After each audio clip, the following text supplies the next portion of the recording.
Assalamualaikum warahmatullahi wabarakatuh. Perkenalkan, nama saya Hidayah Nasabila dengan NIM 2302010117.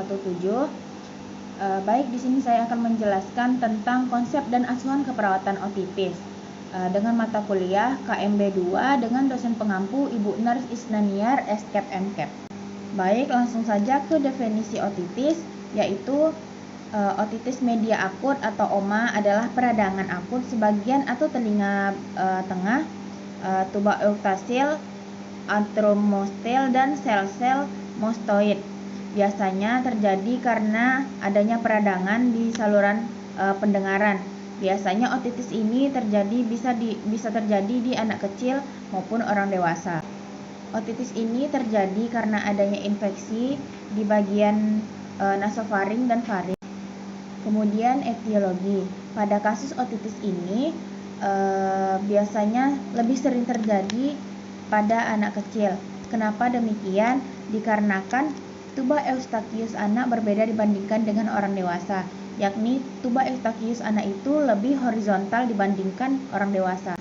Pada kasus ini, secara mekanik dapat menyumbat lubang hidung dan tuba eustachius serta dapat berperan sebagai fokus infeksi pada tubuh. Nah, berikut kita masuk kepada fisiologinya. Otitis media akut atau OMA terjadi akibat adanya gangguan pada faktor pertahanan tubuh. Sumbatan pada tuba eustachius merupakan faktor utama penyebab terjadinya OMA.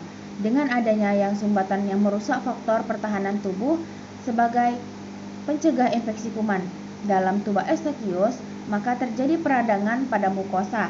Hal ini menyebabkan fungsi tuba eustachius terganggu sehingga menyebabkan terjadinya tekanan negatif di dalam telinga pasien. OMA atau otitis media akut adalah infeksi saluran nafas atas atau ISPA. Semakin sering terkena ISPA, maka kemungkinan terjadinya OMA. Kemudian, tanda dan gejala yang ditimbulkan oleh orang penderita otitis atau OMA.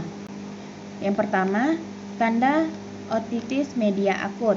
Terjadi pada pasien, gejala otitis ini cenderung muncul mendadak dan berkembang dengan cepat, sehingga tersebut antara lain berupa seperti adanya radang telinga, kemudian keluar cairan dari telinga, kesulitan mendengar atau pendengaran terganggu, kemudian sakit kepala dan telinga muncul bau.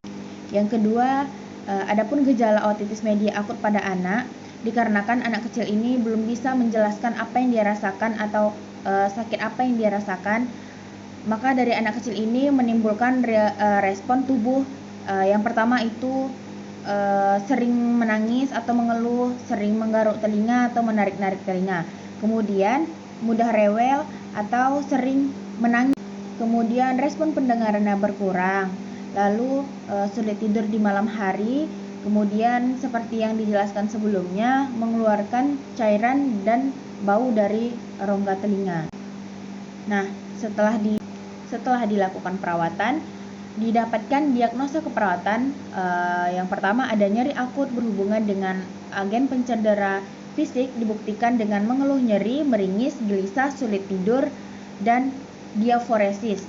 Kemudian hipertermia berhubungan dengan proses penyakit, dibuktikan dengan suhu tubuh di atas nilai normal, kulit memerah, kulit terasa hangat. Defisit pengetahuan berhubungan dengan kurang terpapar informasi, dibuktikan dengan menunjukkan perilaku tidak sesuai anjuran. Baik, mungkin sekian hasil presentasi saya tentang konsep dan asuhan keperawatan otitis. Saya Hidayah Nasabila. Wassalamualaikum warahmatullahi wabarakatuh.